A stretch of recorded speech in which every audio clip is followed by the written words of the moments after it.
Welcome to the Rare History Channel. 10 lesser-known facts about the ancient world.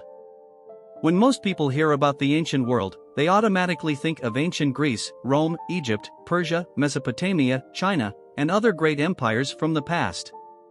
Many are aware of the fact that ancient Greece gave birth to Western philosophy, theater, democracy, and the Olympic Games. They've heard that the Chinese invented paper and gunpowder, and that Rome created one of the largest and most powerful empires of all time.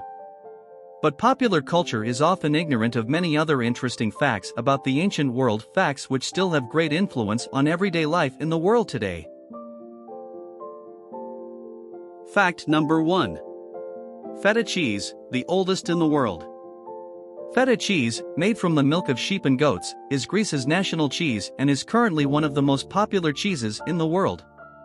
But what most people don't know is that feta dates back to ancient times. It's even discussed in several ancient Greek sources. For example, the famous Cyclops in the Odyssey prepares a cheese from sheep's milk which is believed to be feta. Number 2. Ancient China invented the first seismograph. Most people assume that the seismograph is a product of the Western world, but that's not actually the case. In AD 130, Zhang Hong, a Chinese astronomer and literary scholar, invented the first instrument for monitoring earthquakes. The machine was able to detect and pinpoint the general location of the quake. So Zhang Hong is essentially the grandfather of the modern-day seismograph, though he doesn't usually get much credit for it. Number 3. Rome invented the shopping mall. The first ever shopping mall was built by the Emperor Trajan in Rome itself. It consisted of several stories and more than 150 outlets that sold everything ranging from food and drink to clothes and spices. It is also known as Trajan's Market, and it's essentially the world's first modernized mall, at least in terms of the concept. Number 4. The origin of tragedy and comedy. Most people already know that comedy and tragedy originated in Greece. What many people seem to ignore, however, is precisely how these two terms were born. The word tragedy comes from the Greek word for goat song, because early Greek tragedies honored Dionysus, the god of wine, and the people on stage therefore wore goatskins. Tragedies were noble stories of gods, kings, and heroes. Comedies, or revel, on the other hand, were most often about lower-class characters and their hilarious antics. Number 5. India has ancient ties with the West. Contrary to popular belief, India was introduced to the Western world and culture long before Great Britain or the other colonial powers landed in the country. Alexander the Great was one of the first important figures to bring India into contact with the West, and more specifically with Greek culture and civilization. After his death, a genuine link between Europe and the East would not be restored until Portuguese explorer Vasco da Gama landed in Calicut, India, in 1498. Number 6. Persians were the original Aryans. Even though popular culture tends to portray Persians as non-Caucasian people, Persians have always thought of themselves as the original Aryans. In Persian, the word Iran actually means land of the Aryans.